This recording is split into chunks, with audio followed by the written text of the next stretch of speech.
Assalamualaikum warahmatullahi wabarakatuh. Saya Nisa Karisma. Di pertemuan ke-10 hari ini saya akan menjelaskan tentang Cost Volume Profit Analysis atau CPP. Apa analisis biaya volume laba atau CPP?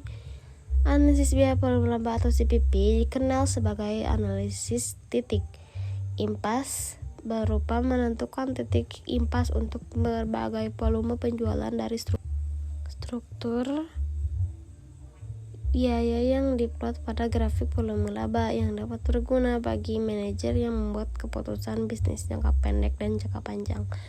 CPP ini membuat beberapa asumsi antara lain harga jual, biaya tetap, dan biaya variabel per unit adalah konstan. Menjalankan analisis CPP melibatkan penggunaan beberapa persamaan harga, biaya, dan variabel lain yang kemudian diplot pada grafik ekonomi.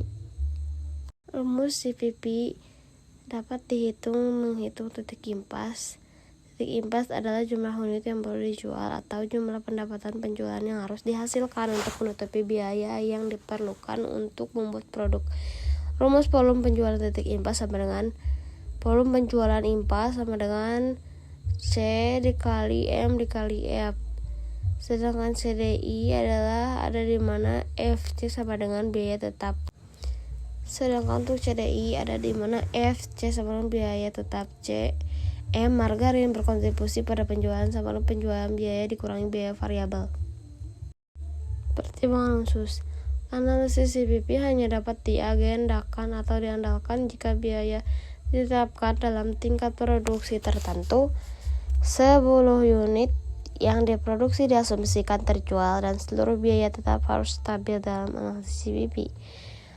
Asumsi lainnya adalah semua perubahan biaya terjadi karena perubahan tingkat aktivitas. Pengeluaran semi variabel harus dibagi antara kualifikasi pengeluaran menggunakan metode tinggi dibagi rendah, plot terbesar, dan regresi statistik.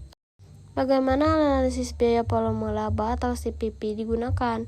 Analisis CPP menggunakan keuntungan untuk menentukan apakah tempat dapat dijustifikasi ekonomis atau atas suatu produk yang akan diproduksi.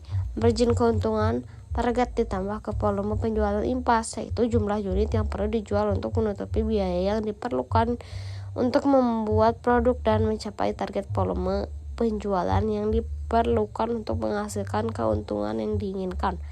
Pengambilan keputusan kemudian dapat dibandingkan proyeksi penjualan produk dengan target volume penjualan untuk melihat apakah produk betul-betul layak diproduksi. Pengaturan analisis CPP. Laporan laba rugi reguler mengikuti urutan pendapatan dikurangi harga pokok penjualan dan memberikan margin kotor. Sedangkan pendapatan dikurangi biaya menghasilkan laba bersih. Laporan laba rugi margin kontribusi mengikuti konsep serupa tapi menggunakan format berbeda dengan memisahkan biaya tetap dan biaya variabel. Margin kontribusi adalah harga jual produk dikurangi biaya variabel yang terkait dengan produksi produk tersebut. Nilainya dapat diberikan dalam total dolar atau per unit. Kesimpulan, CPP adalah metode yang telah dicoba dan diuji untuk bisnis. Data laris adalah solusi penggagaran dan perkiraan yang mengintegrasikan spreadsheet tersebut dengan dalam waktu nyata. Data yang mengintegrasikan buku kerja sumber data fragmentasi ke dalam satu lokasi terpusat. Hal ini memungkinkan pengguna bekerja dalam kenyamanan Microsoft Excel dengan dukungan sistem pengelolaan data yang jauh lebih ringan dan canggih namun intuitif. Dimasukkan ke dalam laporan keuangan Anda, menganalisis memastikan beberapa berharga ini dipengaruhi secara real time. Segala sesuatu yang telah Anda buat atau dapat dibagikan di Excel tersedia melalui data laris, memberikan keamanan dan efisiensi yang tidak lagi menyalin, memformat, dan menempel. Kami melakukan pemetaan dan pembaruan yang biasanya memakan waktu berjam-jam.